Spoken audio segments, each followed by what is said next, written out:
So the additional things that you can add to your smoothie to make it an infertility smoothie. Yes, Olivia? Can I make smoothie too? Hi guys, it's LaJoyce and you reach me here at The Joy Journey. And here we discuss all things infertility and how to get through the mindset of infertile to the mindset of fruitful. I'm a nurse practitioner, but I've gone through infertility myself, so I do a lot of sharing that journey with you and give you some great takeaways as you walk towards your baby. Today, we got a fun one, guys. We're just going to discuss smoothies. We're going to discuss how to make fertility smoothies that also may be good for pregnancy as well.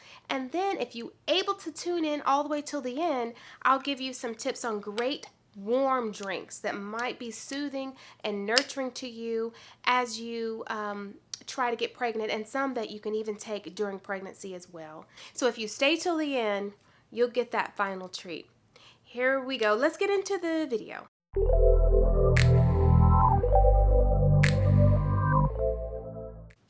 So I found amongst my archive of videos, a video that I recorded making a smoothie while I was pregnant with my sweet Olivia. And in that smoothie, I'm sharing it because it is the base of the things that I normally put in my smoothies. There are some differences when trying to get pregnant versus when you're actually pregnant as far as ingredients that you will include. So after the video, I'm going to discuss those differences as well. Thank you so much. I hope you enjoy it. Here we go.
Okay, so like I said before, those ingredients that were covered in the video were the bases: blueberries, strawberries, bananas, which is great for the creaminess of the actual smoothie, spinach, which I love to add some type of green in every smoothie that I make, whether it be spinach or kale, one of those. And then I have my protein powder, which I chose to do a plant-based. You don't have to do a plant-based, but that's what I chose to do. And also add a type of milk. I usually add milk, a non-dairy milk, to every smoothie that I make. So it's either coconut milk, almond milk, or oat milk even, to add to the creaminess of it.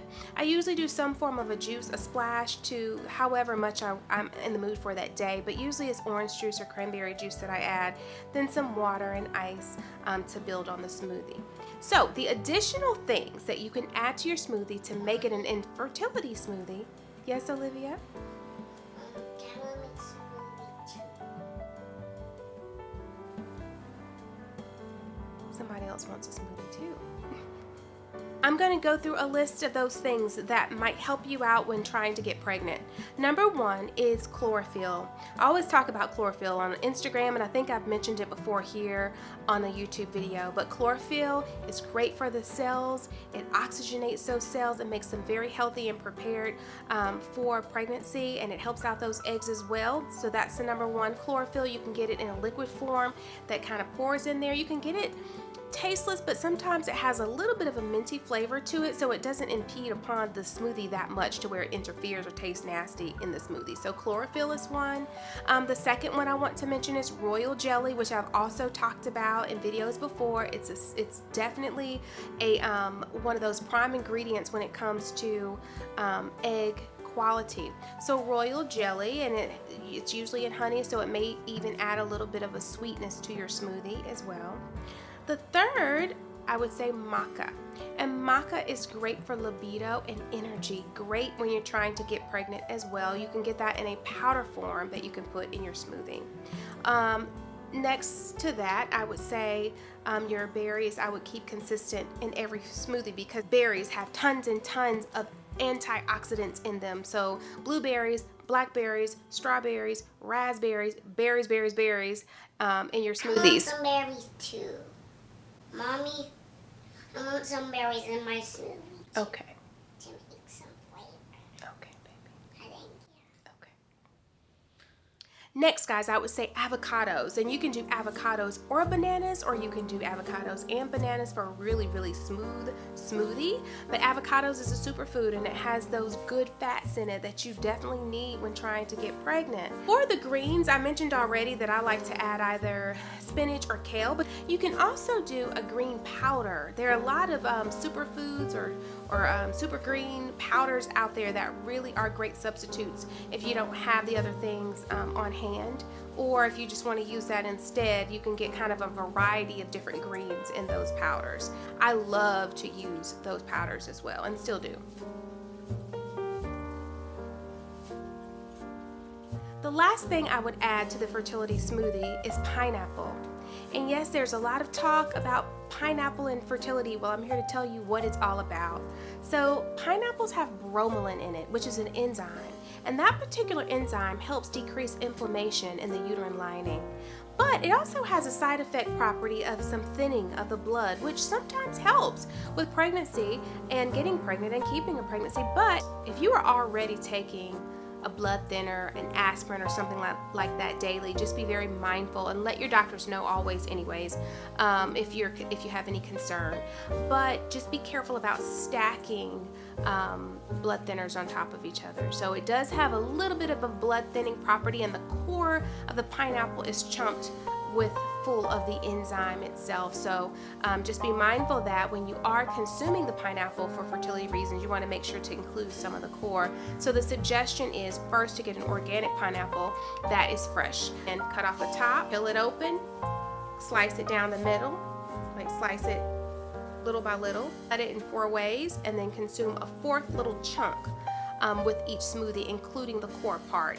And again, that will help with inflammation, and it's also known for increasing the luteal phase of your cycle. So for those that have issues with short cycles and having issues with short luteal phases, this is supposed to help with that. And you want to be sure that you consume the pineapple slices with the core after ovulation for about 6 to 8 days. So at the start of ovulation for about 6 to 8 days following that. You don't want to do it the whole cycle, because you're going to get way too much acid in the reproductive system. It'll have too much acidity in there. So make sure that you don't do it the whole time, just that specific amount of time, and you might find that it will benefit you in the process. If you have any suggestions for ingredients that you include in your fertility smoothie, do you mind helping our sisters out here and place it down in the comment section so we can kind of compile a list of things that will be helpful for us during the season? As promised, I want to share with you a few warm drinks that you might love. If you're anything like me,